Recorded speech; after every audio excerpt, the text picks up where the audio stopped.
It's Monday on YourView. Welcome to the show. I am Morayo Afolabi Brown. As always, I have the ladies with me. Alaja Nima Akashat Ziviri slash producer slash lawyer slash presenter. Yes, how you doing? I'm fine. It was the TVC Ramadan lecture. Yes, I heard so. Saturday. How was it? It was a major one, very big success. The Grand Mufti of the Congress of Muslim Organizations was here. And we call him Sheikh Shafi.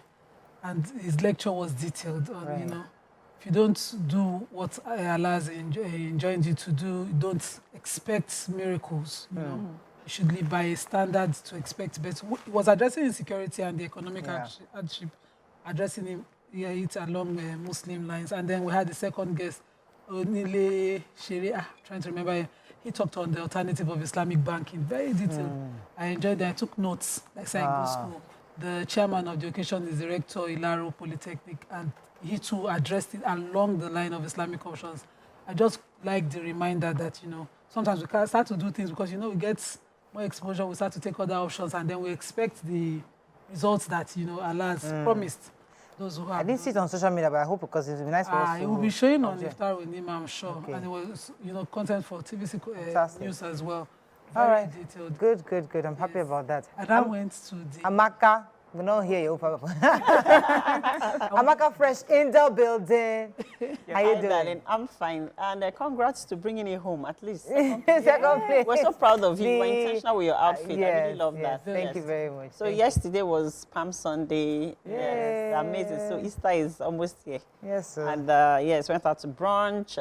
Still found time for self-care, the spa. You know, I'm a spa addict. So. Yes, we can tell. You told us. Yes, so self-care addict. Yeah, self-care addict. So yeah, it was a great one. Fantastic. Yeah. Hello, Mariam. Fine. So Mariah went and she blew everyone's mind. And somehow people attach your look to me. I got a few texts like, Mariah will be so happy. You don't know how happy I truly was about it. So proud of Mariah. Loving everything that you're doing, you know, taking yourself out of your comfort zone. Yes. See how you're glowing. So, congratulations for coming second. Yes, I came second. Yay! I was really excited. Thank you. Also, let me quickly make a shout out to my very, very good friend, Humat Baleri. It was her birthday yesterday. I love you, sis. I wish you the very, very best. More blessings, more grace. Always. Love you, sis. Thank you. Me, Dubai was fantastic. I mean, Mrs. Ibuka Washika pulled off something really amazing. She brought in guests. I mean, Lamido Sanusi, the emir, former emir was there, and of course, he did not disappoint us. He was there with some serious bombshells. And he was really, just to show how prepared he was. And I mean, there's so many, don't worry, we'll have a small session where I will download some of these things. But we heard from Rwanda, the decisions they made to bring the nation together. We heard from Nokia, you know, the whole story about Nokia, what happened, why they didn't innovate. And he told us the reasons why they took the decision they took. You know, he said something that was really interesting. He said that they did a research that said that about 95% of people would rather be on the keyboard than on the touch screen. And only 5% said they would be interested in the touch screen. That's why they didn't even bother to go into touch screen. But Apple took a chance on that 5%. Yes. And nobody knew it was going to blow up and become a major sensation that everybody. So sometimes as presenters, we have been doing certain things, but we need to disrupt that at some point and do things and just take a chance on a new thing, which I think is something that like your story. Yeah. You disrupted a lot of I'm telling you, without and your view is going to be disrupting very soon. We're disrupting, you know, and I'm so excited about the plans of disruption coming soon. But I'm really happy. So Nima, let me give you one more minute to say what you wanted to say before, because I know I have a minute. Because I had a small goof at Iftar with Nima recording. So we had gone to the Oniru of Iru Kingdom. And I addressed him as Oboniru. I was corrected him. Are you serious? Me with all my, I know it. I stuttered in my intent. I went in and I put my leg on the stool. I did so many things wrong. Oh, wow. But I was just over careful. But it turned out well. So watch out for the interview with So they corrected you? And yes, His Royal Majesty, the Oniru of Iru Kingdom. I Okay. think I have another Royal Majesty in view. Yeah. Please, let's download exactly how to refer to them. We love that you're doing this show. We love how it's making you glow.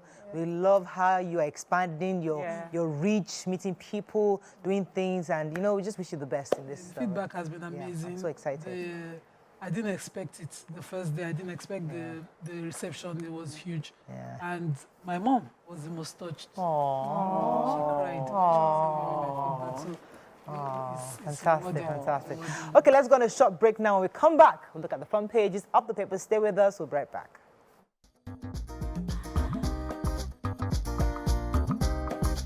Stay tuned. Your View will be right back. Thanks for staying with us. We're going to start with the nation. Tinubu pledges safer schools after rescue of Kaduna pupils. Obi leadership tussle deepens as LP crisis. FAC revenue agencies in 1.7 trillion naira shortfall. And FG to revamp 42 youth centers in battle against unemployment. RAMFAC begins review of revenue allocation formula. President Oke's low-key birthday. Dangote votes 15 billion naira for food palliative. NASU and SANU end strike. Who gets Ondo APC governorship tickets? And how to tackle national debt challenge, says experts. Okay, which story? Okay, should I start with the FAC story? Okay. According to the post-mortem subcommittee of the FAC in its March report, there's a shortfall of 1.7 trillion, and they've traced it to three agencies: in Nigerian National Petroleum Company Limited, the Nigerian Upstream Petroleum Regulatory Commission, the Federal Inland Revenue Service, and they are supposed to reconcile this. They said the total unresolved amount due to the federal account from the reconciliation meeting held in the revenue generating agencies in March 2024 is about $36 million plus million dollars, or a 1.782 trillion naira.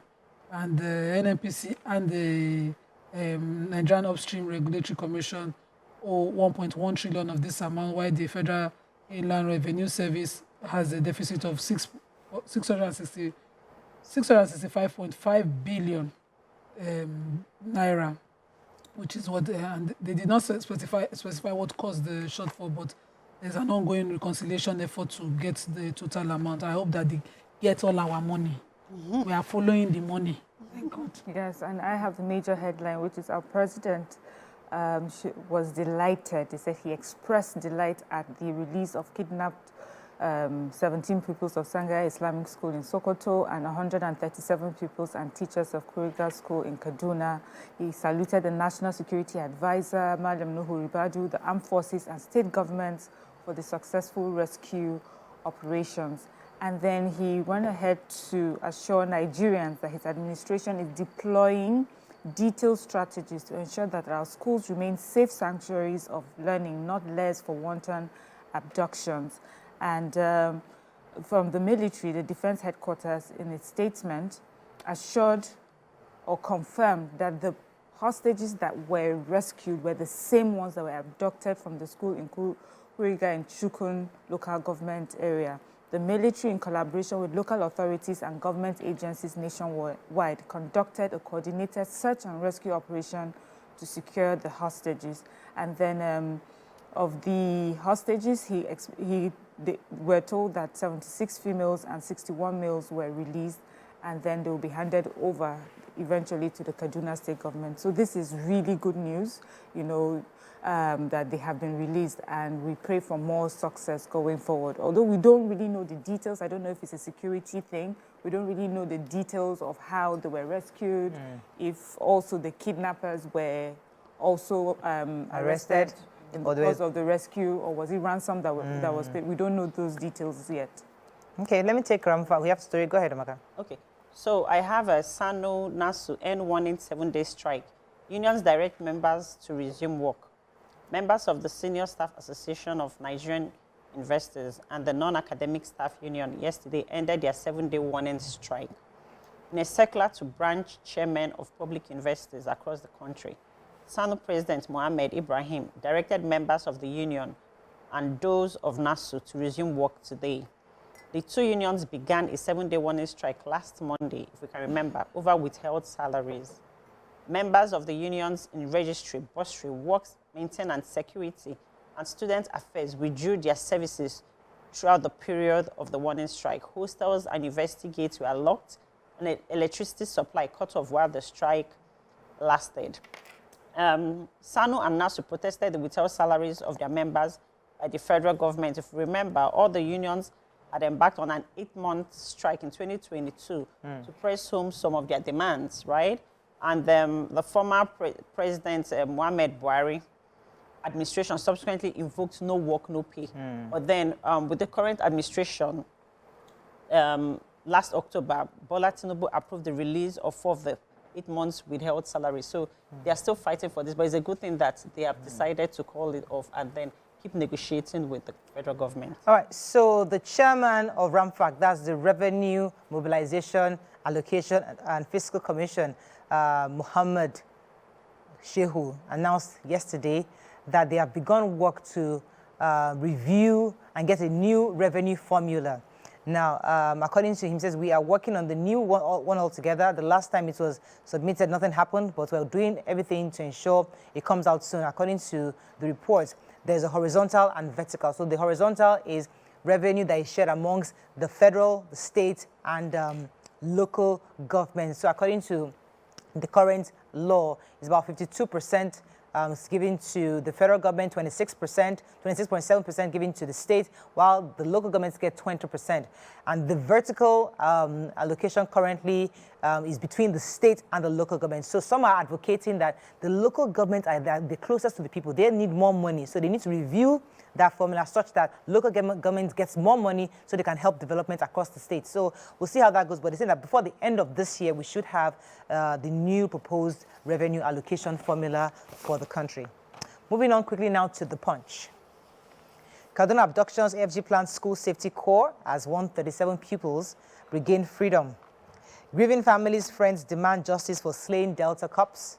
Olubadan Olakunle's enthronement process begins on Tuesday. Fans mourn as veteran actor Amechi Mwanago dies at 61.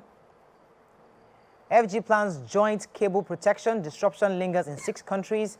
And $7 billion Forex, OPS, as organized private sector, threatens to sue banks over rejected applications. Okay, which story? Okay, so Amechi Mwanago died yesterday at the age of 61. He's known as the father of Aki and Popo, those 2 brief actors. And sadly, he died after a protracted illness. He had suffered some form of kidney disease. There had been, appeals for raising funds for his health, but he battled this and died on Sunday. I particularly enjoyed his movies growing up, and I feel the loss. And I also particularly did not like that he had to suffer such health issues. I wish that there was a package that could have given him more dignity as other actors who died in this manner. I'm hoping the Actors Guild will have an arrangement. You know, we keep having these conversations after one actor dies of a protracted illness over and over. I'm hoping that they'll finally put it in together and have a package for them. Let's go on a short break now. When we come back, we continue with our review. Stay with us. We'll be right back.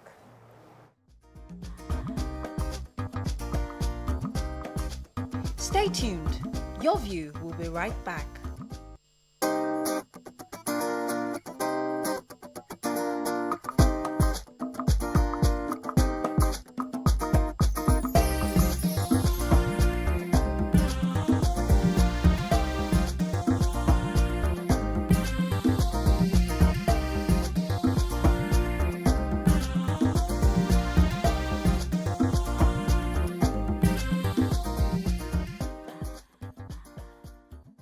Thanks for staying with us. We're still reviewing Punch. Yes. Go ahead, Mariam. Yes, I have this story which is a bit new to me. I don't know if you've all heard about. So first, this story is that the bereaved families and friends of some of the police officers who were ambushed and killed while investigating the disappearance of 3 colleagues by unknown persons in Delta State are demanding justice for their loved ones. You know, the names of the 6 police officers, you know, have been put here, but just for time, I won't take them.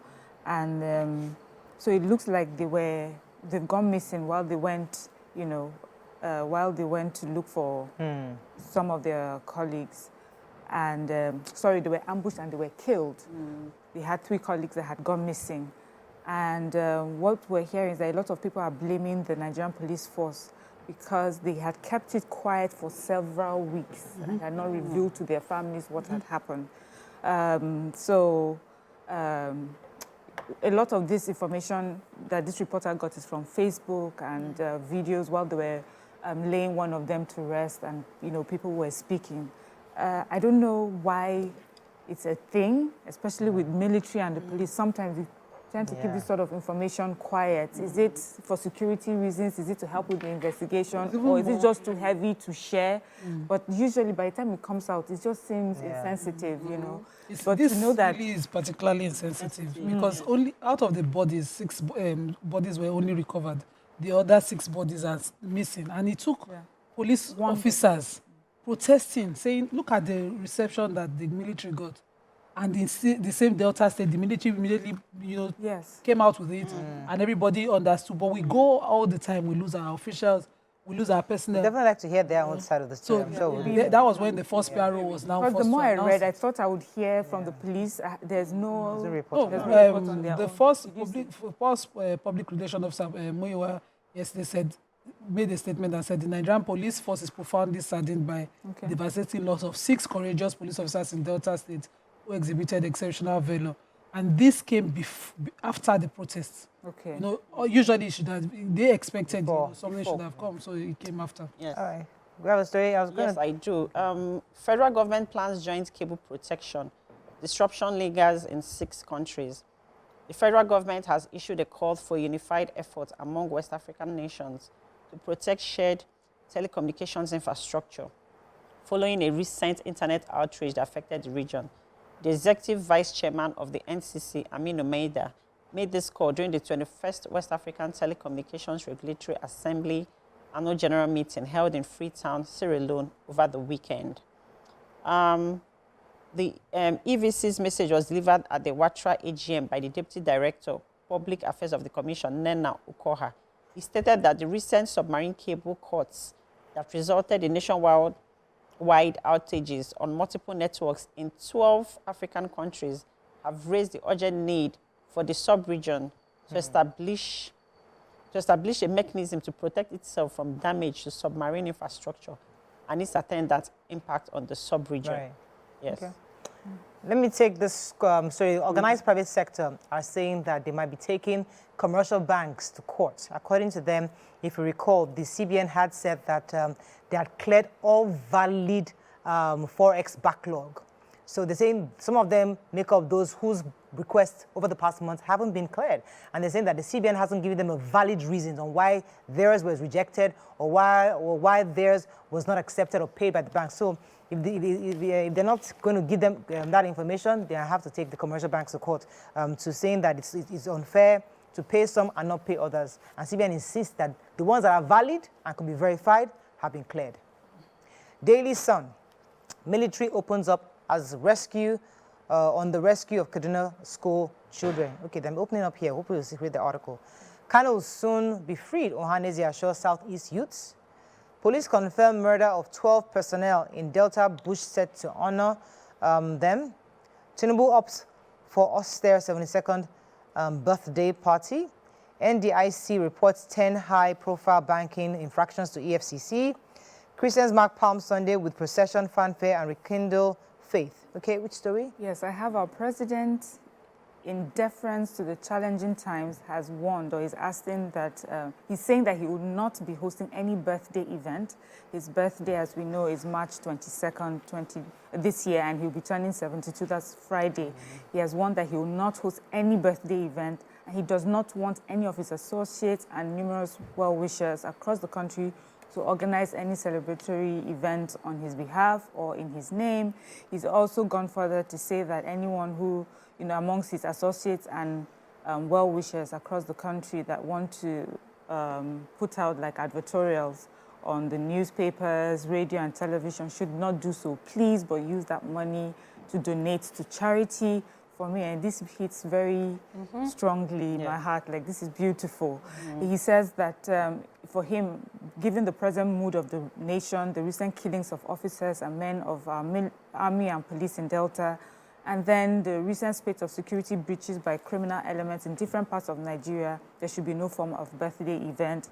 He says also that he wants to use the opportunity of his birthday to reflect and rededicate himself to the task of building a more stable, secure, viral, prosperous, and united Nigeria.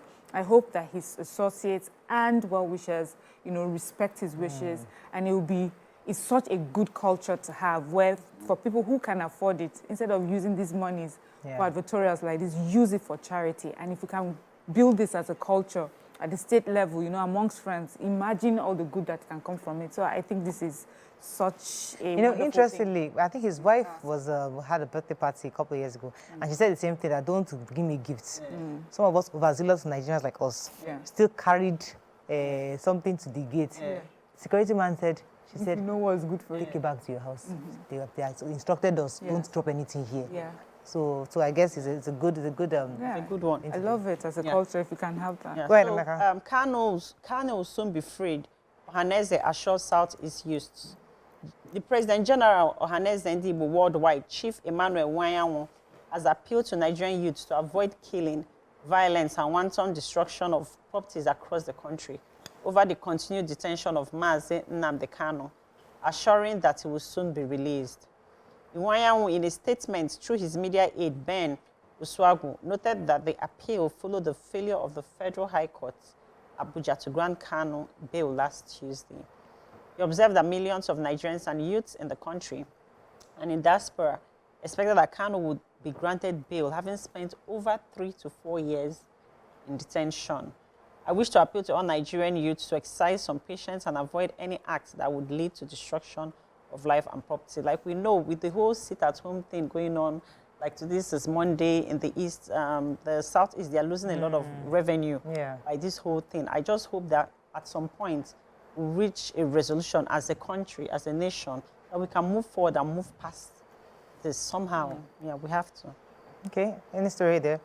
I was going to take the report that said there are convincing reasons to believe that the effort of the federal government, as well as that of CBN, to support the Naira appears to be yielding quite a bit of results, because Naira gained 12% week on week to close at 1,431 Naira to the dollar at the Nigerian Autonomous Foreign Exchange Market. So this is the first time in a month that the Naira would gain remarkable strength since it's exchanged above the 1,000 to the $1 at back in February 5th, 2024.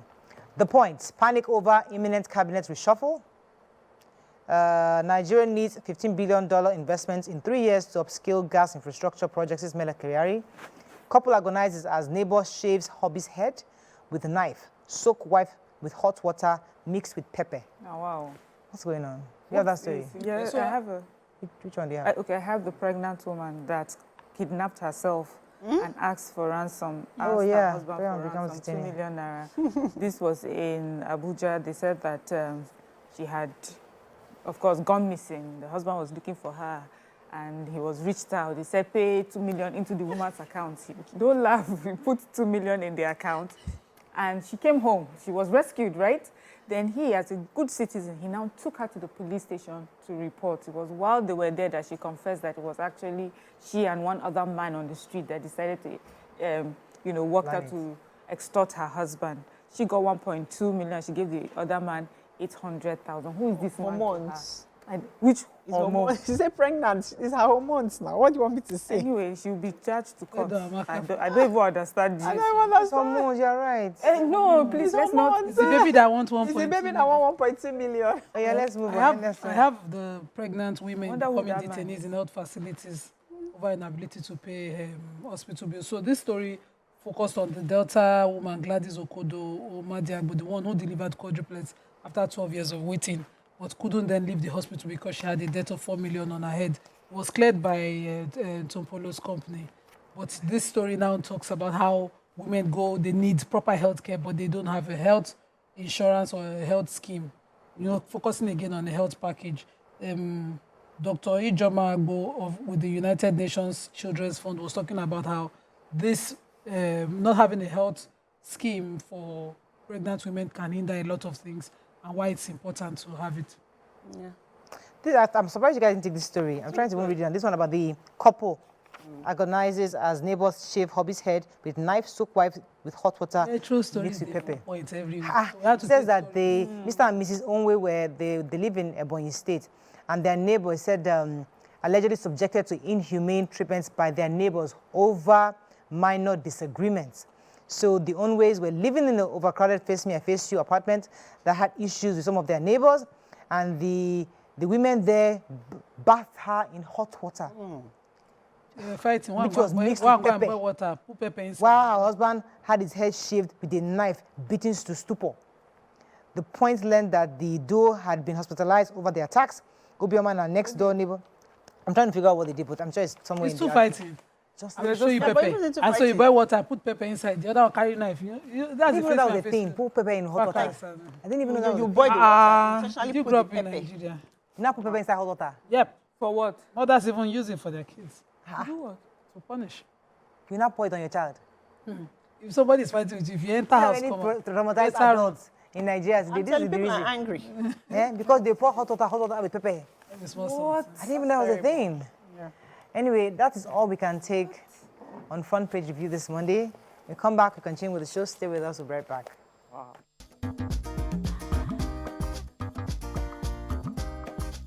Stay tuned. Your View will be right back.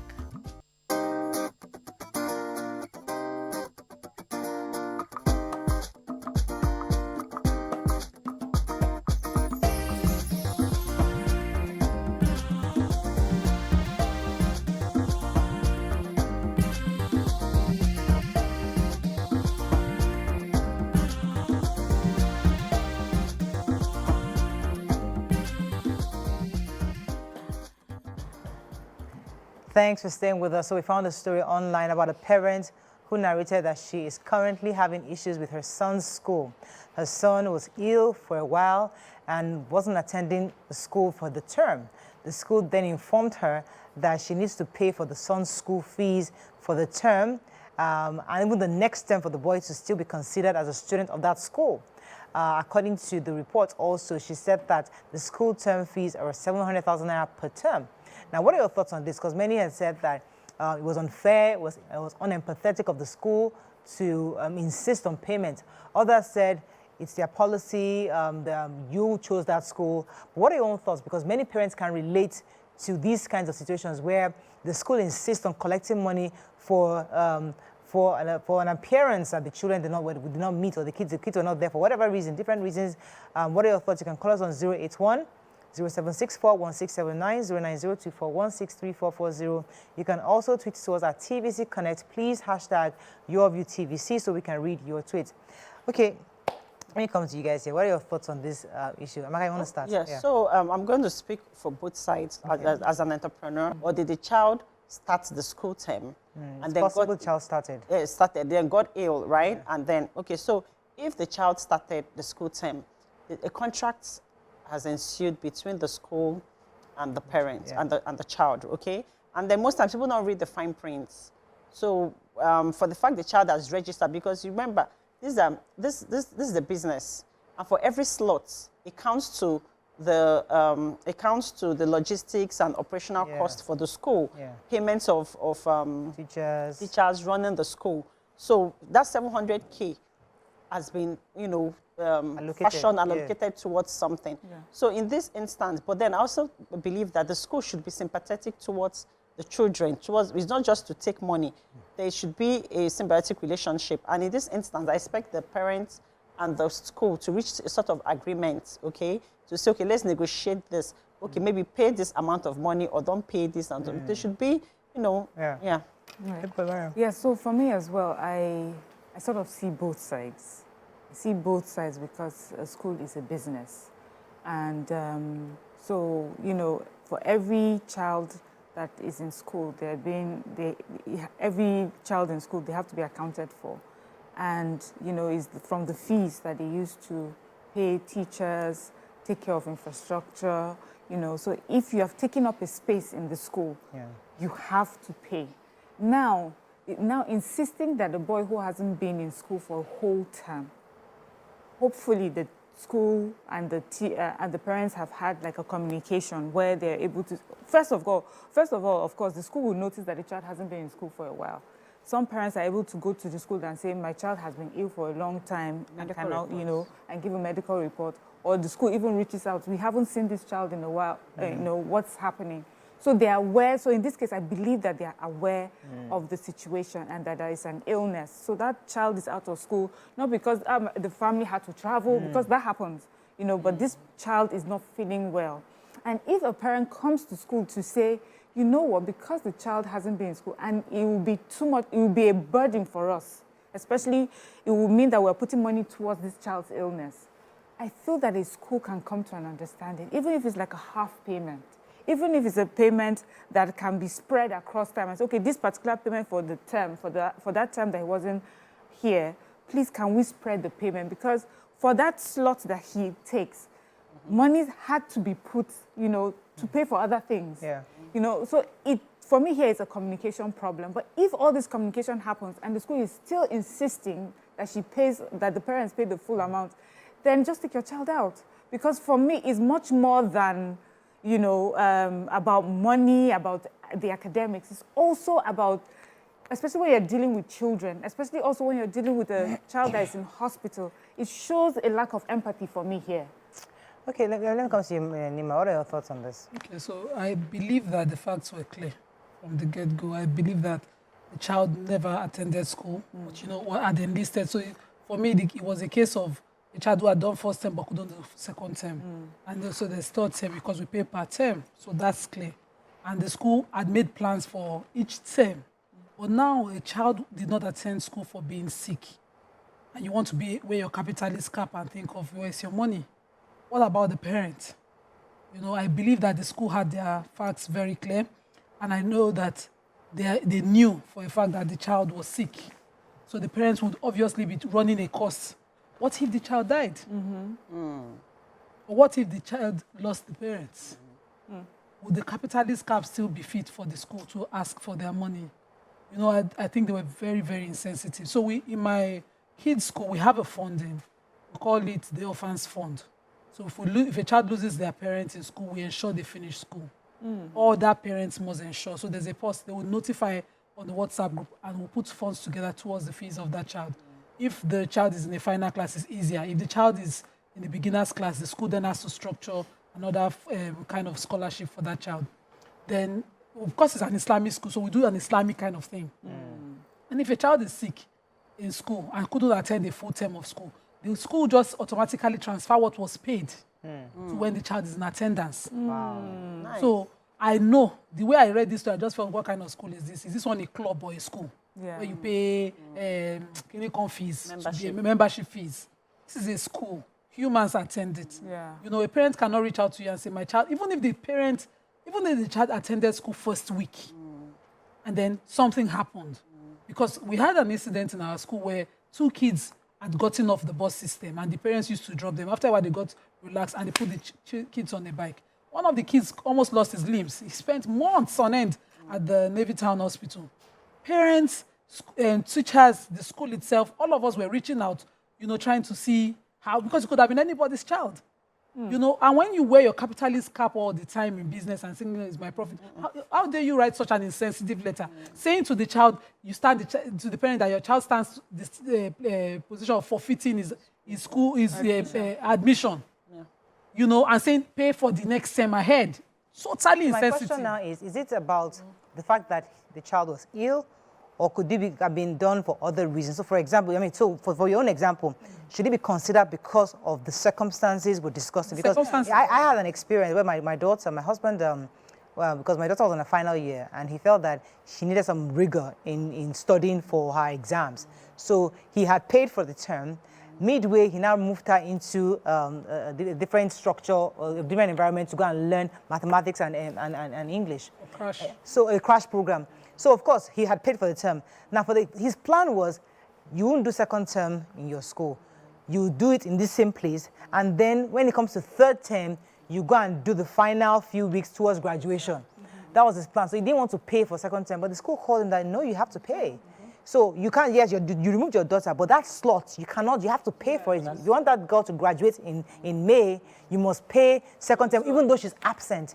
So he wasn't happy about that, but I was insisting that you have to, I mean, it's the right thing to do. Yes, it's not their fault that you decided to move. So my question is, it because... Pay for school not attended. So you have to, because as long as it's that slot, So it's not. So in our own case, it wasn't because there was an illness involved. It was that the father removed But you know, the I'd child, asked but he wasn't question there. if the child died.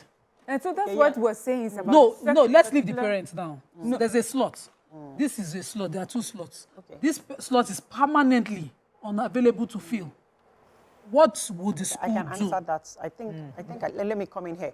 So I believe that schools also make provisions. I want to believe that every school makes provisions for scholarship programs and schemes for people that can't afford it or for students that are doing extremely well in order to encourage that, right? Yeah. So I believe, and also the administrators or administrations of schools are able to take certain decisions.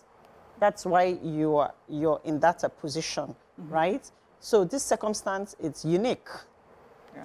So you should either fall back on the scholarship scheme for that particular child, or you can write off. Most schools also write off student loans and student debts. You can make exception. This wasn't the case of I can't afford to. This family can afford it. Just saying, I don't want to pay. You know, you asked the question if it was because of this unique circumstance.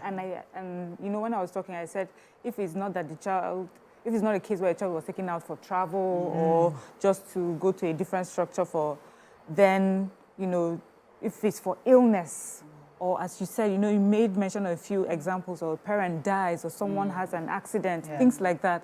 So those are very special and quite unique circumstances that requires empathy. Yes. Good. So as you said, you take off your capitalist cap in that regard, you know, and discuss this as human beings. But if it's about, you know, I cannot come because I want to take a term off with my family and my children are traveling, I cannot come because I want to keep this slot on hold so that my child goes to another establishment, learns something, and comes. You pay for the slot, you know, because it's a business. I had that experience. So my kids and the school, we had this transportation issue that was becoming a risk. Tank farms were blocking because they are on the Mara Road. That's where the school is. And a particular time, I fought against my husband and the school to take my kids off the school. There was a new school that was just starting, and I did not even mind that it was a new school. My husband is friend to the proprietor of the old school and just did not want to leave that place because of his relationship. I took my kids off for a term. Yeah. And then when they brought them back, they simply resumed into their old class because in Islam, you don't pay for services not rendered. Okay. So they have their records there. They simply resumed into the old class because that's the setting, Sha. So you are not allowed to take money for what wasn't paid. So there's no keeping a slot. It's either the admission you want to forfeit or you want to redo an exam or re-entry exam for them all over. But there's no keeping a slot. It's against Islamic ethics. So they are an Islamic school is expected. Okay, so that's a different scenario. But for most schools, it's a year slot. When you come in, you're coming in for the year. So you're not coming for yes, you may pay termly. After all, some people pay annually. So you're taking a slot for the year. And if you leave that place vacant, it does not mean, especially when you're coming back, it does not mean that another person can come and take that slot. Exactly. Because for some people, they have a limited number of people. Let's say a limited number of people that they can take. Let's say 10. One 9-year-old has traveled with their family or they're doing something. That slot will be held down. To keep that slot down, it's either you pay the full one, or if you can't pay, have a sort of agreement with the school and say, okay, maybe we pay half, or we pay it over a course of period of time. But if it's about illness and accident, something like that, there has to be a different mindset concerning regarding it. I think we've done a good job in addressing this issue because these scenarios happen. Many of us have experienced it, and we keep experiencing it, where schools are required to be empathetic in a situation. So it's now left to discretion of the school and the parent based on in which circumstance do we consider this empathy. I think that some schools may not be able to afford this scholarship that you're talking about. And we can can adopt a few concessions, but to say that maybe every school will be able to give scholarships and things, it may be hard. But it's important to know that there are schools that do that.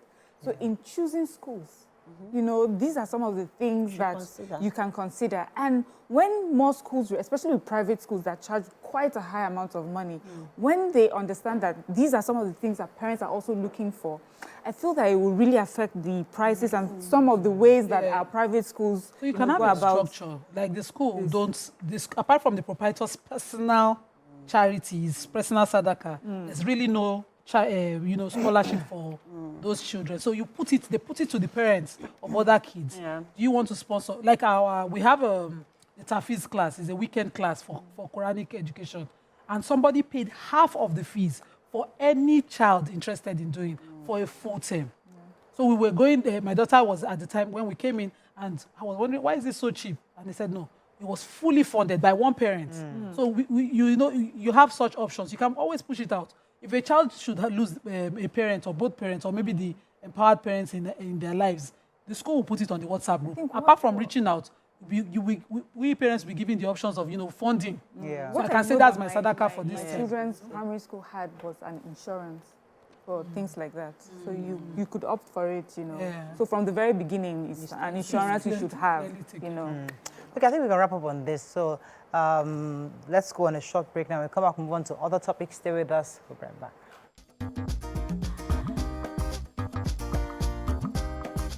Stay tuned. Your View will be right back.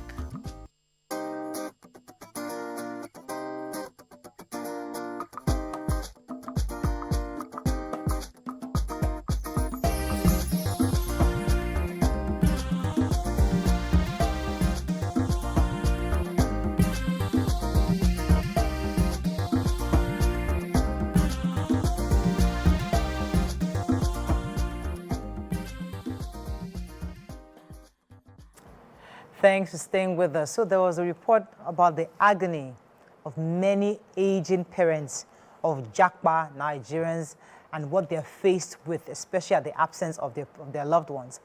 Despite the joy that comes with having children abroad, enjoying better academic and economic lives, experts say that aged parents left behind often face the dire aftermath of their children's long absence. We've seen reports, various reports, of parents saying that they're unable to travel to see their loved ones. Some can, others aren't able to. So they're left to deal with helps, they're left to deal with family members they're not very familiar with. They're left to have structures on their own. Even children are even buying groceries for their family all the way from Canada, just to make sure that things are okay. But it's never like when your daughter comes home with bags, bringing things for you. So lots of parents have been lamenting on the absence of their loved ones. What are your thoughts on this? How do we bridge that gap that is widening every single day?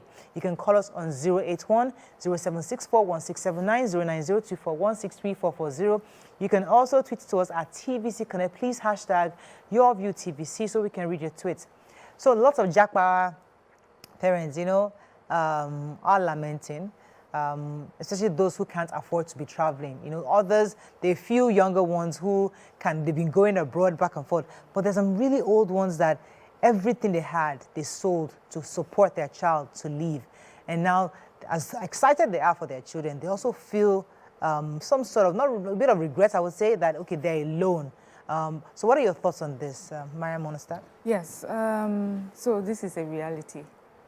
And that's why, when we talk about this Japa, sometimes it's not about, we don't want Nigerians to travel. It's because we're also asking if people understand the cost. It comes at a great cost. We've talked about how it affects families. We've talked about how it affects marriages. One thing I know is how it affects the parents that you leave behind, especially older parents. And, as you said, Mariah, sometimes it's not the story of we have so much money, we can go back and forth.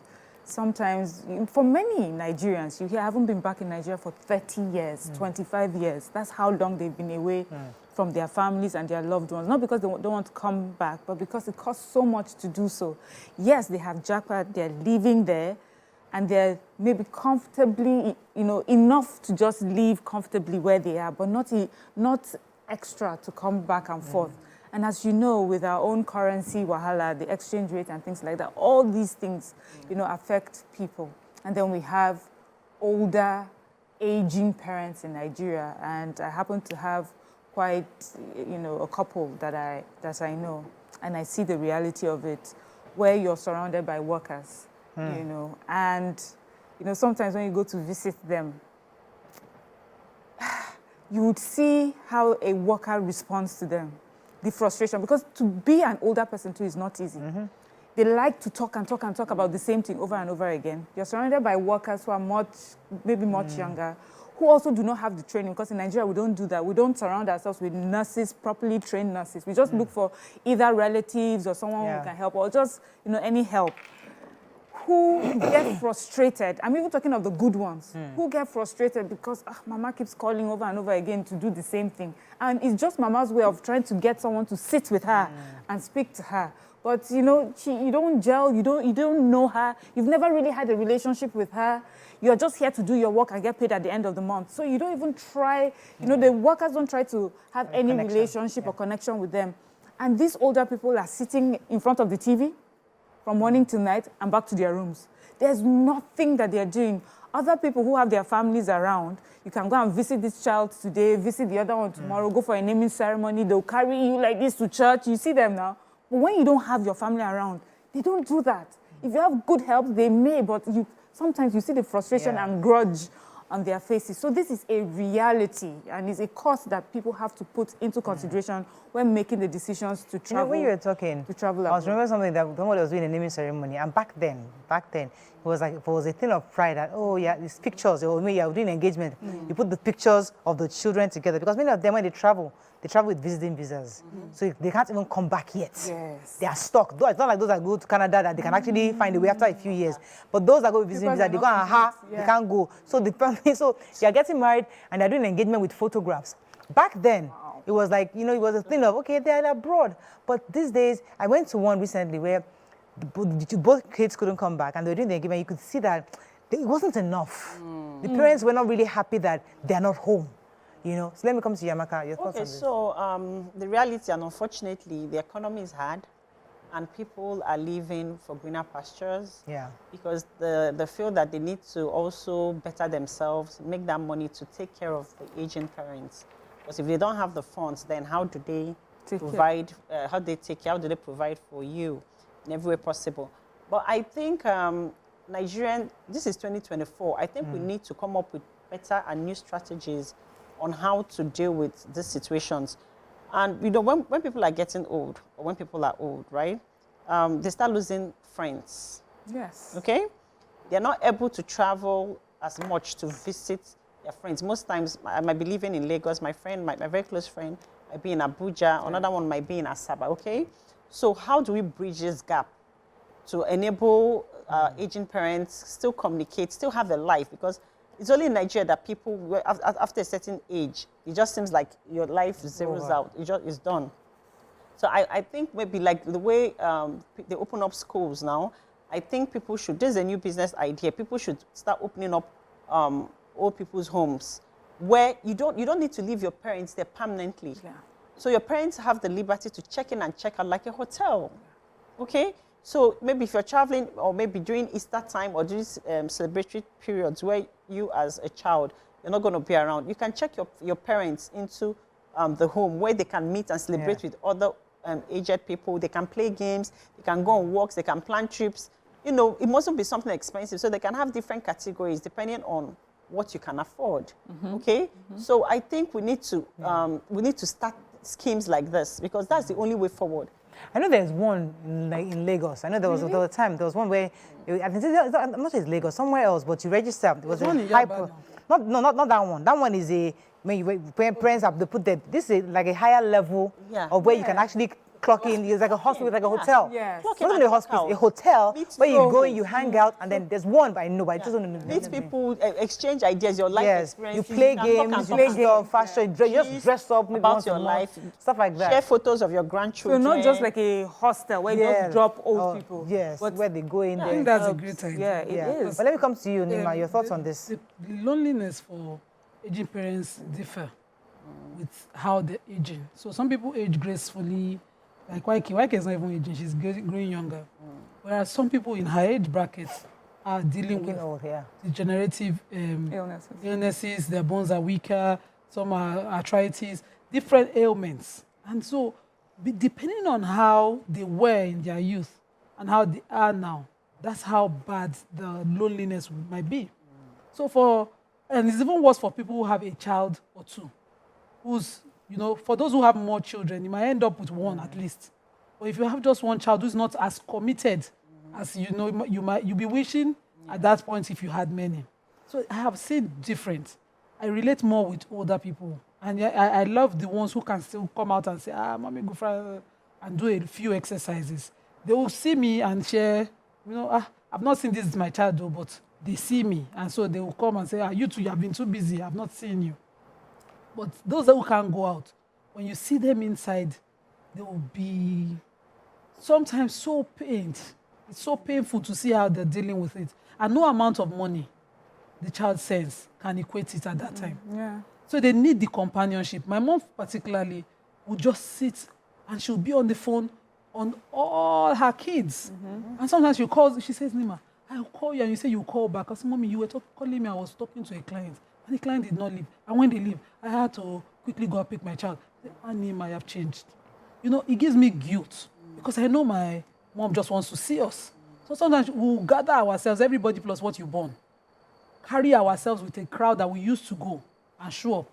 So she'll count her grandchildren, bring out money she doesn't have, and share it to all of them, and then feels good. It gives her something to, package. So we plan it at least once in 2 months to show up like that, wherever she is. Bring your child, bring your children, and gather around her.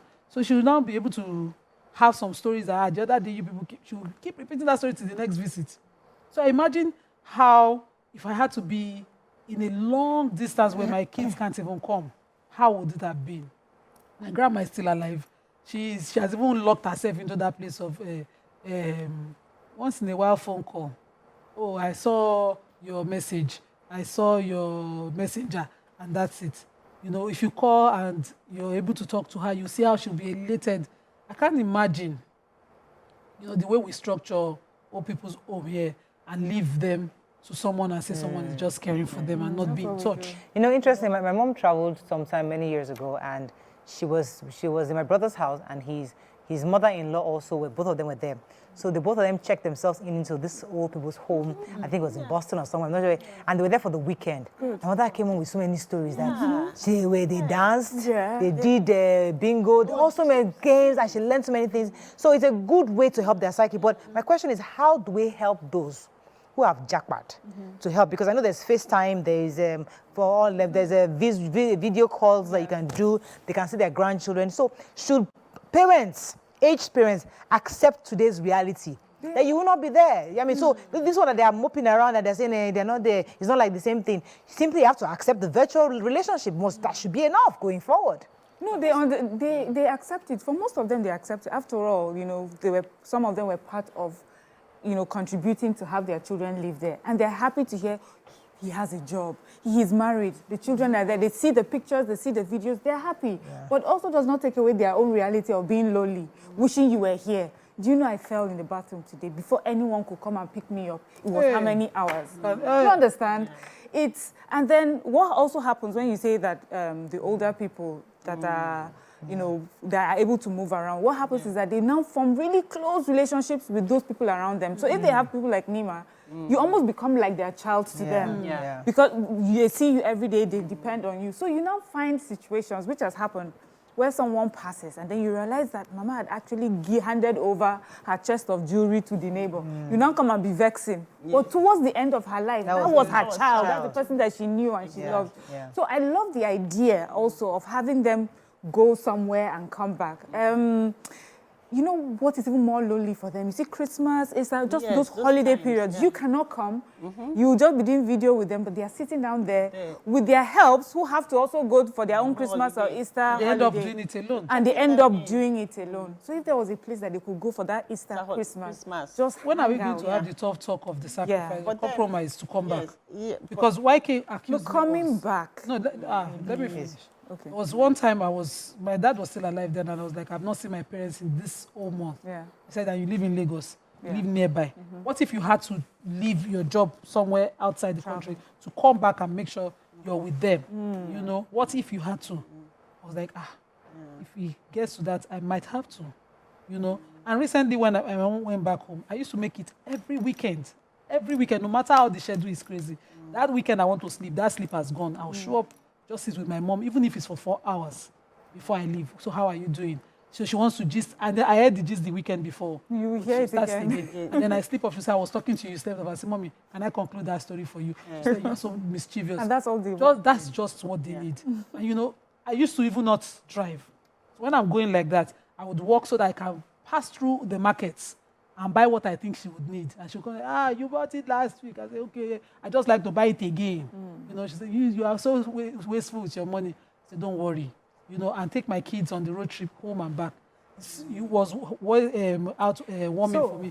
I'm not wondering, if you're sitting abroad and you have a parent who you see how sad, see it at the end of it. They're not telling you because most times they don't want to tell you. Yeah, but you know. Can anyone consider the decision of coming home for the sake of that parent? They do. Do you know they are also as in moving back home? Moving back home. They consider, they consider it. But remember, we're also talking of economic. You know, I just don't want to talk about this. I know someone. It's a tough decision. I know someone that came home and spent a long time. Wife was calling, what is happening? So we're not talking of very rich people that can afford to be going back and forth. So that you have come here now and you're staying at home for a long. You're not earning anything. You have reduced the amount of money that they're earning at home. You have bills to pay. You have bills to pay. Children are going to school. You don't come home to stay for this long. But you are now here with your mom and you're thinking, I can't leave her like this. Yeah. You know, it's always a tough decision. But and then if I decide to come home to do what? I'm in my 50s. What do I do? Where do I start? Which job will I get? My children and wife that I use, maybe an American wife that they used to living abroad. How do I bring them here? And then, you know, it's really tough on both sides. So it's not as if you have children on the other side thinking, I don't care what's happening. You know, they too are in pain that they are unable to give their parents. Like for my mom, all my mom wants to do is cook for me because they feel that I don't eat well enough or that I'm not a foodie. Most of you might disagree. But all my mom wants to do is cook for me. And then I keep saying, you don't have to cook for me because I don't even want to eat. I don't want to eat. Do you understand? But that's just what she wants to do.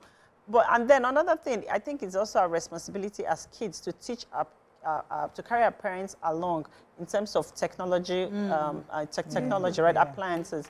So, like me, I'm not a very techie person, but my mom is very tech. My mom still uses her laptop. She sends her emails. When it comes to my investments, financial investments, my mom that sends me emails, this stock is closing at this and that, right? She knows how to do WhatsApp calls and stuff. So she links. But my dad is not so good at that. He still struggles with he's not techie. Yeah. And then we have parents that they are doing a video call with you. You're seeing they're not seeing the face, they're seeing their head and stuff, right? So it's kind of tough. It is. So I just think that also because everybody is busy, right? And life happens, and most people have their own children. They have things they are dealing with in their own home. So just like you set reminders for everything, like I set reminder for everything, for almost every single thing in my life. I write down, I set reminders. I'm that intentional. So even to call my parents, I set reminders if there's something. If not, so Amaka, is one thing in building relationship with your parents, which technology can help us, checking up on them. However, the issue many are having is that when they now get to that point of illness, where they need extra attention, they don't have anybody, they need somebody who is there, who's my child. So it's not as if those abroad have abandoned them. They are caring for them, paying for the help. But is that connection? They are in a position they want to be privately cared for. Yeah. There's so many things that, you know, be exposed, people will just be touching. Yes. You know, they feel so exposed. My mom still goes to therapy with hijab. Mom is physiotherapy. They want to do hand and leg. Say, no, to wear her full gown.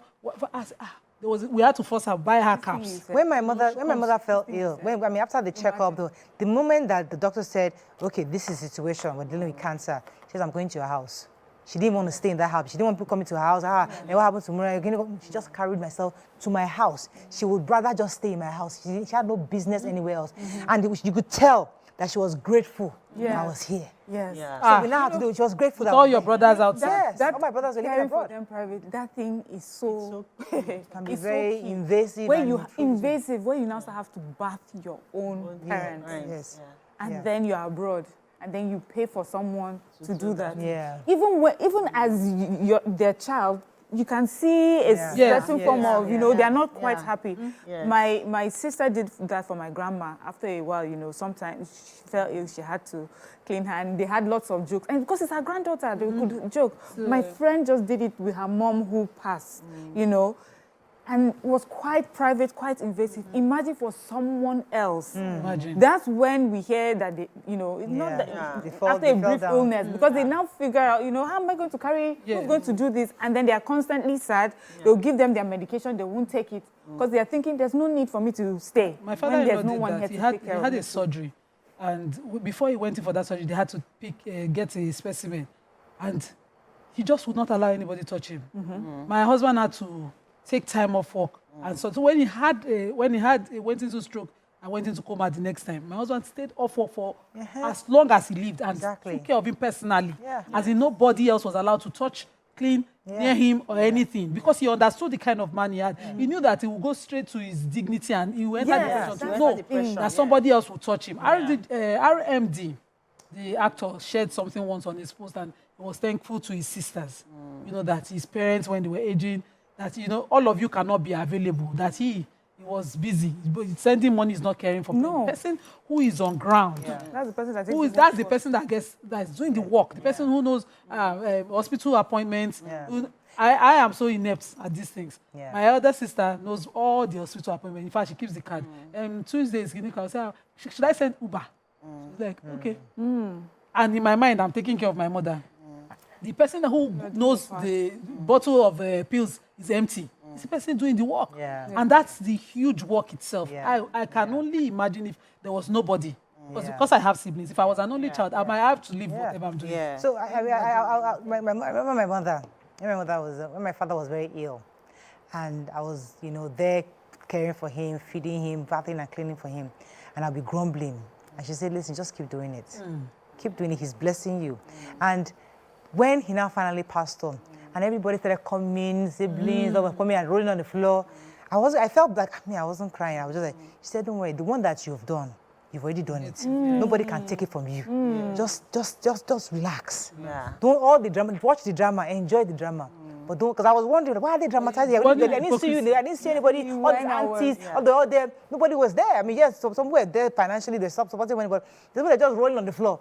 Okay, let them roll. Enjoy the theatrics. You, the most important one, you have done, which is care for him. And that one, nobody can take that from you for life. So, and those who have traveled, it's not I don't want them to feel bad. But just that somebody is always good at one person should be home to care for your family.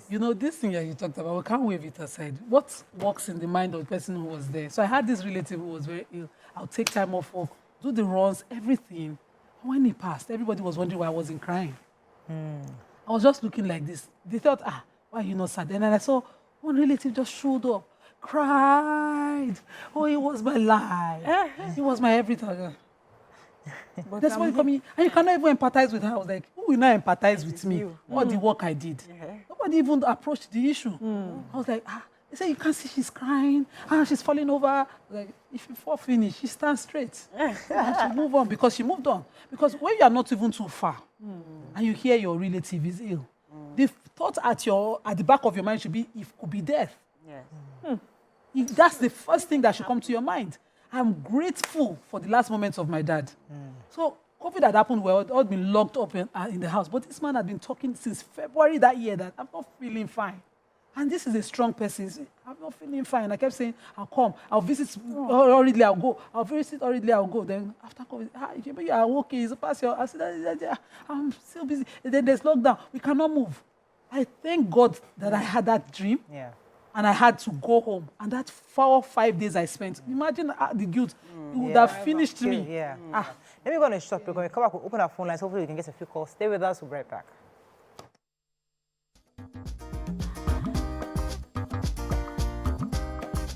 Stay tuned. Your View will be right back.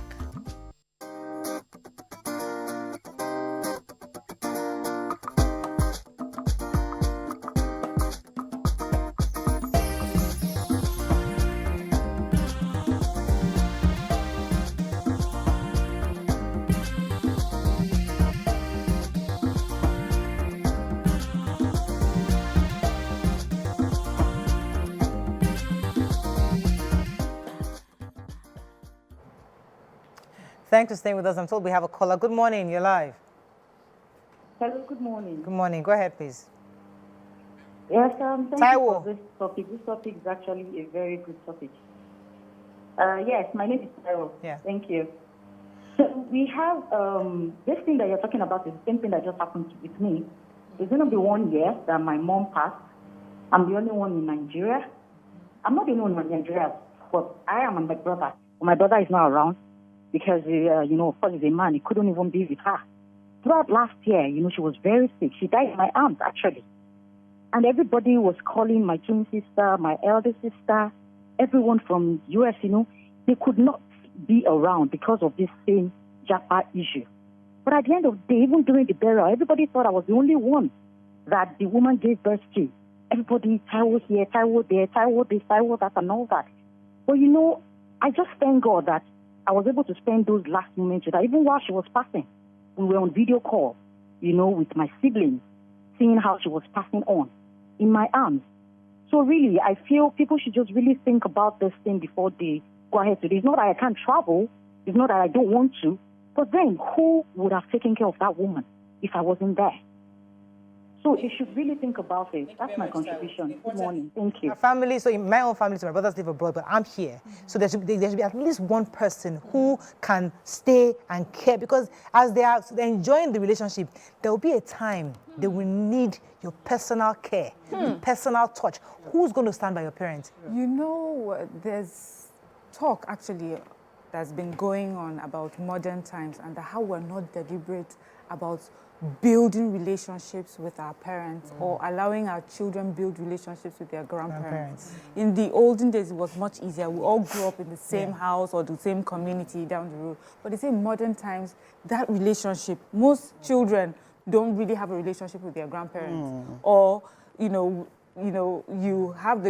are with your parents until you go off to boarding school, then you go off to boarding school, then you travel for university, then you leave abroad. Yeah. So really the time that you've spent with your parents is maybe the first 11 or first 12 years. And then your new life takes over. Especially with men, they say you have this affinity more to your wife, to your children. Yes. So that thought of your parents may be needing you, you don't have it because they've always done things for you. Yeah. So you don't remember that there's a time that they would need you. And it does not come naturally to you that I have to go and take care of them. So we need to start working on that relationship with our children and their grandparents, as us as well. We're at a point in our lives where we're busy. You're getting up, you're taking children to school, you're going for work, things like that, and we allow that to take, take up our time. So I like the way Amaka was saying that she even puts like alarms to. But if you have my mom is my alarm. If you don't call, she keep calling you. Keep calling you. Yes, but it's important, and then important to also put it in our children so that they will learn for when they become older to remember to have that relationship with you and understand that they will need to care for you. Go ahead, Amaka. Yes, it's like you said. It's super important to do that, but then we also need to, our parents, and then we as children, we need to be intentional about liking our parents, liking our partners, okay? Because it also makes your life easier. Abi? Yeah, because if your parents don't like your partner, then they won't feel comfortable bringing that person to live with them in the home, because that's another matter. Because men don't like that kind of friction. But then if you're a man, you have to be intentional about making sure that your wife or your mother likes your partner. It makes your life easier. So you know that someone, because women have the caring tendency. So you find out that if you have a wife that likes your mother, she's going to take particular interest in what making sure your mother is okay. Make sure that your mom can come stay. Oh, is your mom okay? Let me do this for your mom. Let me take this call. I'll come to you in a second. Let me take this call. Omolara, thanks for calling. You're live. Good morning, ladies. Morning. Morning. First time caller. Welcome to the show. Yeah. So I think we need to be intentional about taking care of our parents. I'm a grandmother. I have a mother. And I wonder how I will feel if I say because of greener pastures I abandoned my mom. Because I'm now a grandmother, and I see the impact, the work the mother is doing for our children, for our grandchildren as well. So if I now abandon my mom or my dad because and going for greener pastures without being intentional about their care. Once upon a time, they were there for us. When we were in their womb, when we were crawling, when we were going to school, all those while of doing school runs and all that to graduated. Now, would I now leave all that? I don't think of paying back my parents because of greener pastures. So I think it's a roundtable discussion for children. If they are 4 or 5, who is going to be available? Oh, we need to go and make money, we need to go and live well. But somebody must sacrifice, or we all must sacrifice to take care of these older people. You know, when they're getting old. Go ahead, Nima. From my experience, what Amaka said is key. But it's also important the parents build that relationship because you should be forward-looking. Yes. The parents cannot be hostile to your partner. They are the ones who need your partner. Exactly. You cannot come and say, she's Yoruba, she's Igbo. I don't like her head upside down. You just might end up with them. Absolutely. Okay? And if that person is not a dignified, caring, naturally respectful human being, that old age will be tougher. Yeah. So because you will come around to need that relationship. Also, what Miriam was talking about is live an intentional life. So my kids, when my daughter turned 9, from 9, she must go to my parents-in-law's house because they were closer to me and help them around with chores. Yeah. She didn't get it initially. When I started, my husband too didn't get it. In fact, when she was 8, all of them didn't get it. I kept saying, your grandparents are aging. Because there was an illness that shook me up from my father-in-law at the time. I was like, what if? So how would these kids know? My son didn't know my dad so much, but, you know, he filled it up with his granddad from the father's side. I used to intentionally take them there. And I saw the budding relationship they were having. So he gave him a pet name. He said, Grandpa, you're so mischievous. You took my car, you know, and I would be afraid. I would be like, let Grandpa open. There was a day he said, Grandpa, why are you looking at me like a statue? I was like, let this Grandpa just open, let me disappear because they will say I didn't raise him properly. But I saw that he smiled at the back of it, and he had the car. He actually held on to it so that my son could. And I saw that. And so I made up my mind that no matter how far it was, the kids would go. No matter how tough it was, they would go. After a while, they were going on their own. They would just hold each other's hand and go. It was important because at the time of passing, you want to be able to know how they were, you know, what filled their memories and be part of it. What you're saying is extremely important. You know, 2 things you said so far. The fact that even parents must be intentional about building a relationship. You like your husband, your son's spouse, you don't like your daughter's husband. Either way, as you are growing older, it's time for you to let bygones be bygones and begin to build that relationship because you will need that relationship as you grow. That's number 1. Let it grow. Number 2, that's it. Also, we need to, let me read Lalaja Modina's comment. She said that, I pray the message sinks in and people make changes where need be. Parents too should think twice on their approach and relationship, which was what she said, relationships and thought process of their growing children in terms of bonding and teaching them empathy beyond money, humanity first. Because we think once we throw money around, it's not about money, it's you being physically there that with family, with grandchildren. That relationship you said about with grandchildren is extremely important. Children don't know their grandparents. They don't relate to their grandparents, and it's important. These are memories that they need. It's also important your children see you care for your parents. I remember my husband would go to his parents to care for them and leave my kids. I say, no, take your children. Let them understand the circle. So when they say this prayer to that, your child will do the same for you. Not because they pray for you to be ill. They want your child to at least understand the importance of you in their lives as they grow older. So when they marry and fall in love and move on, you don't want your child to think, oh, my parents are in my past and all of that. I'm too busy for them. But if you take them, you know, it builds that circle. It's important. And like for me now, I don't know if it happened to any of you here. I'm very intentional about creating memories with my parents. I try to when I'm with my parents, I record everything. So sometimes it might look like, oh, you're on your phone or I'm being stupid. But when I'm alone or I'm back home, I watch those clips, makes me smile because I want to like have as much as possible of their memories with them. Do you understand? Yes. And then now, as they're getting older too, I'm very intentional about the things that they might like, that they used to do for each other that they might not be able to do for each other. Like for Valentine's, I'll make sure I send my mom's stuff. I'll make sure I send my dad's stuff. Like I said, because I want them to be still, because I know who they are, you know, growing up. And I still want them to be so involved in those sweet little things that they want to do, go to the spa and stuff. So they don't miss out on the... Let's go on a short break. When we come back, we continue this conversation and take a few calls. Stay with us. We'll be right back.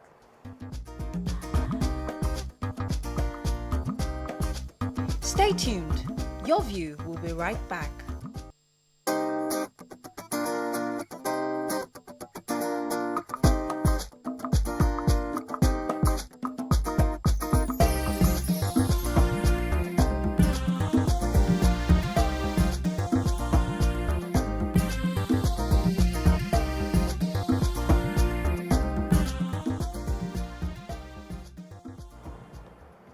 Thanks for staying with us. We're still discussing caring for parents, especially for those who have traveled abroad. But some would argue that it's not only those who travel abroad that are having these issues. Yeah. Some are living in Nigeria here with their parents, and yet they don't care for them. They don't. Yes, they don't pay. They don't go and they don't drive them. My former boss, Mrs. Adefisayo, would go from this Lagos to Ibadan to see her mother. Her mother is 92 years old, was turned 92. And she always talks about her mother, how she's been a math teacher. And she goes, and I always wonder how, she's 60, or over 60, and she still makes the extra effort to make sure she sees her mother. So it's like, if she can do it, then who are we? Many of us are so busy working, 40-year-old, you can't go and see your parents all the way in the village. So it's not even about those who live that distance. Even some people that live in the same house, they have the excuse that they're so busy. They can't stop to go to the room to say hello to their parents because I have to wake up earlier and go to work. And then I come back home, it's too late. But you never, in your scheduling of your day, you never schedule in your parents. There's no time that you have for your parents. They call and call and call, you do not pick up. I'm talking to somebody and you're hearing me. I'm talking to you. You know, so it's important to have that relationship. Some people will say, oh, and he's a man. Being a man does not make it okay. In fact, you don't know how this world happens. What if you end up being the only man and the only son that has to take care of your parents and you have not learned to do that? But earlier when we were talking about things that we need to do so that our children can learn, I just remember a few months ago, my mom fell. And she called and she was talking to my daughter and she was like, I wish you were there. If you were there with me, you would have, you know, the way you always hold my hand and tell me where to step, I won't have fallen. And I remember that I started doing that with my mom long before this, right? Where I guide her. My mom is not that old. She's fine. She walks around. But when I'm with my children, I try to do some things. So but it was quite intentional in my mind, like caring for her. So I didn't realize that when I'm not with my mom, my daughter takes up that role of making sure. So when she said it, I was like, oh, so it really, I didn't say anything to anybody, but she takes up that role. And secondly, there was a time I wasn't feeling well, and I went to see the doctor. My mom came with me, and we were talking about everything. Then the doctor looked at my mom and said, are you okay? Is there anything else that you want to talk about? She said, yes, I have a complaint. My daughter does not like to sit with me and gist with me. I was like, this is a regular doctor. This is not a therapist. What is this? You know, and she says that every time she sits to talk to me, I always, you know, push her away. I was like, well, all you talk about is you and Judy and all these people. That's all you keep talking about. Me, I don't have time for this kind of conversation. The man said, if that's what she wants to talk about, that's what you must talk about. Make time to talk about it. Yeah. And I realized, I'm guilty but of that. really, you know, I feel like this conversation is beneath me. I can't have this kind of conversation. You know, but that's the conversation. You know, and she would remind me, this school that you think you're speaking, who paid this school fee? Paid your fee. I think I have a caller. Good morning. Thanks for calling. You're live. Ada from Benin, you're live. Okay, good morning. I have something to tell you. My grandmom, she's late. So I took care of her that time. I always give her gifts. Hello? We can hear you. You always give her gifts. Go ahead. My grandmom is late and she's dead. So I came back from UK. I missed her a lot. Okay. Oh, sorry, Ada. Let me take some of the messages we have on YouTube. So Mina says, this topic is especially for those who travel and never look back. They will never return to Nigeria group who leave their aged parents at the mercy of strangers. Andrew says, if you are a person who loves their own company when you are blessed, when you grow older, or if your profession is like your hobby, then it won't be a problem. I disagree. Afsa says, I fear old age really, but what can one do? Everyone is going out for greener pasture. It is written, says, this video chat is a must for his family. You know, said, my kids don't forget even if I do. Someone, Immaculate Boy says, our society, especially government, doesn't have a policy for elderly citizens. What of those aged men and women without kids? Didn't marry or lost kids. In the UK, 65% of Nigerians work at old people's home. That's deliberate. And that's the truth. So we're talking we've been talking about people that have children. Yeah. There are people who are not married, who never married, no children, no grandchildren. So Go ahead, Maka, you're going to say something. Okay, like I was saying, like, you know, having this conversation, I'm so glad we're having this conversation because I'm also guilty of rushing my mom off the phone, right? Because I just feel like, oh, she just wants to repeat this, repeat that. And then sometimes parents too, they come at you, she comes at me with like trying to make me feel guilty. Instead of, and I'll tell her like, Mommy, when you call me, why don't you have a sweet conversation with me? Why do you come with that, trying to guilt trip me? Like you start up a conversation by saying, oh, so you cannot even call your mother, or you not even know. Then you put me on the defense. Then the conversation doesn't go well, and then I want to rush off the phone. So our parents too should also be intentional in being nice to us. Like when you call me, ask me, are you okay? Are you at the office? Are you, can you talk? Then let it be sweet. It works both ways. This conversation happened with my mom, and thank God for me, I was able to send a message because my late mother-in-law would call people, and no matter how long ago you called her, she would never guilt trip you. And my mom used to say that my late mother-in-law used to call her, like she had like a schedule, she would call her. I said, she never guilt tripped you. So sometimes you need to recognize now as parents that you have the time. You don't have a lot of things you're doing, so you have the time, you have your phone. Call the children, just realize that they may be busy and things like that. Call them, but don't call with that. The last time, the moment you do that already, defense. And so what happens is that the next call, you are sort of dodging, you now realize, when you see the next call, you now realize, oh my God, I haven't called the last time, what am I going to say? And before you know it, time has passed. So just that's good feedback for the parents. That's good feedback, just call.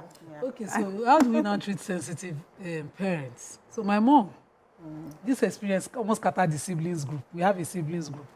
So my mom had gone to my sister's house. It's a duplex. So you can be in the upstairs parlor and people downstairs will be chatting, you'll be hearing all the chats. And my mom did not want to be involved in my sister's guests. She has guests. And so the guests stayed too long. You know those guests that when they come, they think they're in their own house. Yes, they just relax. 2 hours, 3 hours is not enough. They want to spend the entire day. So my sister was going and coming, going and coming, going and coming. In between, my mom felt abandoned. Picks up the phone, calls me. That we're in the same house and I have not seen your sister. Me now, being a child, I call my sister. How dare you leave my mother unattended? My sister was like, how dare you call me? Go and carry your mother. Exactly. And the back and forth and everything. I was like, it's because I don't have the space for my mom. And so my mom was just in a sensitive place at the time. She called me. So we later learned. So if my mom calls me now and she goes on, I'll be like, Mommy, so she's not available, but I'm right here. Good. Do you want to have this conversation? I don't call my sister again to ask any question because that my sister ever ready. She know they go out, go collect reply. The reply they ready. She threw it at me the way I threw it straight. In fact, I felt heat. And so we will just manage my mom out of her sense. So how do you deal with parents who at the time, because you have to be emotionally intelligent to understand what she's going through. Yes. So what she's expressing to you to say, you've not called your mother, is actually, I'm missing you. I want to talk to you. That's it. No. So you just fill in the gaps. They don't know what I'm doing. They don't know what's going on with me at that point. So that's you being an adult. That's you being, I don't have the time. Let's go back to our original topic. About the Japa family. So it's all part of it. You know, because we're also trying to not lament, but also help them. Because they have to focus on their new family, their economic realities, so they have things they need to do also. But how can they ensure that their parents are well taken care of, especially in this, when they are growing older and older? Yes, we have the FaceTime, that one is there. What else do you think they can do? Well, in planning for your family, you need to also be intentional about planning for your aged parents. That's the truth. For many of us, when we're planning for our family, we forget them. Mommy and daddy. Most people plan for, whether we like it or not, truthfully, funerals. But while they are alive, are we planning for their day-to-day? And we don't. We plan, also when we plan of traveling, do we ever put it in our plans that, okay, if I've stayed here 10 years, start earning this, I need this sort of house. Do you think I need some sort of quarters for my mom or my dad to come and join me? Because there'll come a time where they will not be able to, help themselves. In our conversations, we must always put that. There will come a time when they will need my help. There will come a time when they will need my help. Because we forget, we're so focused on the very here and now and our immediate nuclear family. We forget to put that into consideration. So if we do that, our finances will be more careful about including them. We'll make plans, to include them. So I think that. Let's take a few comments on social media while we're looking for. Am I going to something? He says, you people have challenged me on today's show. All I do is send money. So Let's talk to men, especially. Yeah, especially fathers. So, you know, I observed my father-in-law Sons. used to do something with it. I mean, I got tired. I mean, this man is a storyteller. Like, anytime you go to his house, he's telling, and his children are so used to it. They'll sit down there, and I'm thinking, we heard this last week. Yeah. Like, I heard the story, but they're so used to listening to their parents, their father, saying the same thing, professor, in 19, and I'm wondering, okay, but now I'm grateful for that because it helped. What they had done is help the siblings, the children to be more together because they share these stories that their father had told them together. They can reference it and they can also pass it on to their children. I see my husband say those things, talking about stuff, experience. I'm wondering, oh, now I see why those things were important. In my own house, it never happened where daddy just come and we just be talking about different things. So we need to build, the point I'm trying to make is that we need to build memories with our parents such that the children see those memories and appreciate that because as they are growing older, it's those memories they'll try to also establish with you for their own children. So we must be deliberate about building memories, having sessions. We're having, I think they called it transgenerational conversations at the conference I just went to. I wish I was very saying that we must have transgenerational conversations where parents are passing down information and we are intentionally passing it on and sharing and learning from each other. We have to ask yes. Build intimate transgenerational relationships. And also kids, because most times parents might be willing to pass that on, but then the kids might not be interested. So it's important for kids to be intentional to ask questions because I don't get it. Like, how don't you want to know your history? How don't I want to know my mom's history, how she went to school, her friends? I want to hear the stories, the parties, how they met, you know, all those details. Because I want to know their younger age. I want to know what happened in their lives and stuff like that. You should be interested. So if you have kids that are not interested in you, because there's some people that they love you, but they're not interested. Let me take Olayinka. Good morning, Olayinka. Are you there? Oluyinka, you're live. Go ahead, please. Good morning. Good morning. So, Hello. go ahead. I said I'm a first-time caller. Welcome to the show. We clapped for you already. It's delayed. Go ahead, please. Okay. I would like to contribute to the topic. For my mom, everybody is talking about taking care of your old people and all that. But for somebody like me, that I have a mom that when my brother was staying with her, she was looking for fault everywhere. This is somebody that is old enough to have gotten married, but because of circumstances, he couldn't get married at that particular time. And my mom would be treating him like a teenager. My mom will be talking to him like he wouldn't wash a plate. He would just be looking for fault everywhere. So I had to call him. I said, "You have already built your house. Please move. Leave this room." I said, "Okay." But my brother didn't tell me the reason why he has been saying that. The reason has been that it was later he now said that who is going to take care of her. I fought for her. I said, "Please, we are four." She gave birth to 4 children. We are going to take care of her. You leave first. By the time you leave, then we'll take care of her. So before he left, I started looking for carer for her, nannies. And I first got a small girl from Cotonou. And the girl, my mom, of course, she didn't really understand Yoruba very well. And my mom treated her badly. She left at 2 months. She left. And we were so angry with my mom. And later, of course, we cannot leave her. We started getting people for her. Then my brother left. Right from, I can't even remember the year now, but for the past 4 years now, I've been getting different people for her.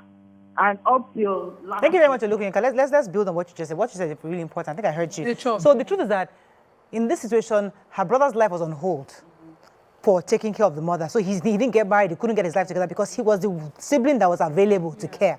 So in that situation, now, she told her brother to leave and got somebody to take care of the mother. But the mother also maltreated this person. So there's a bigger issue here, either a mental issue that needs professional help. So it's not something your sibling can handle. Not something one girl from Cotonou can handle. That's where we now need those homes that Amaka talked about earlier, where that's where you have a hospice that can actually handle, or maybe they have professional carers who know how to deal with older people, because these people, there's some really very high temperamental older people that throw things at you. They blame you for everything. They blame, so those happen. That is professional help. Difficult people become even more difficult when they get older. So, but she said something about we're poor, something like that. So maybe financial resources were limited, because there are options like that where you can help them mentally. But I know that for many Nigerians, they try to handle this thing as a family because it will require money to do that. Yeah. Now, that is where people will talk about government policies. Yeah. We have to have a place that people who are not, who financially things are tough, can have support of government to help them in one way or the other. Like that. Okay. Great, Nima. Okay, so it's not, for me, this kind of cases are cases of difficult individuals. Yes. And, the older they get, they become more difficult. Yes. At that point, you need to reparent your parents. You can't indulge your parents. So your parent comes and says, you may be a woman that wakes up and curses, and you want somebody to come, even if an adult was with her, that adult needs to go and learn patience. You as a child, your parents wake up, they'll curse. They'll curse everybody. Hey, this one is behind my problem. This one is a witch. I fell in the bedroom. She's the one that caused it. Who's going to take care of such parents? Even you as a child, you are in it. So you need to reparent. You need to redirect mind. You don't indulge those conversations. And you stand down at those conversations. When they come and say, no, it's my daughter-in-law that is the witch. She's the one. You better remember that this conversation, it will reoccur someday. To the extent that the daughter-in-law might now be the one to take care of. But she's afraid to serve. She's afraid to give them water. She's afraid to touch their clothes because she doesn't want to leave and then something is missing. Imagine bringing a small child like from Cotonou to take care of her. And then you go and because it's African custom. So she's growing up, she can go to family and say, I'm aging, I need someone to be with me. It's okay, because she's aging now and her kids are doing well. It's expected that the kids will send that child to school, but the child will be a companion to her. But then she's a terrible host, calling the child names and all of that. And kids will now sit with her and indulge the conversation. It's in the indulging of that conversation that you create damage. You must let her know that she's the one who needs the child and not the other way around. So different, every child is different, right? So there are kids that are overly sensitive as regards maybe their relationship with their dad or their mom. So I know somebody that, that dated someone that was so close to the mom, handsome guy, amazing human being, but then he's so stuck with his mom. Like, he just feels that, okay, if my mom dies tomorrow, I want to make sure that I took care of my mom and everything. But then this person has this bright future ahead of them. He has everything it takes to be super successful. But then he had somehow stunted his growth, because he has refused to move out of the house. He still stays in his mom's house. He wants to take care of his mom. He wants to drive his mom everywhere and do everything. So because of that, it has also made him not to hinder his progression. Have a relationship, grow and everything. Do you understand?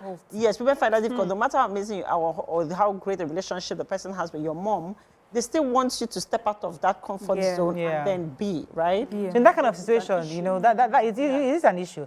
But in that kind of situation, that you have to now see what you can do to support your mother outside you. Exactly. How would you? So those are conversations we have to have as a family. Someone who didn't have a child.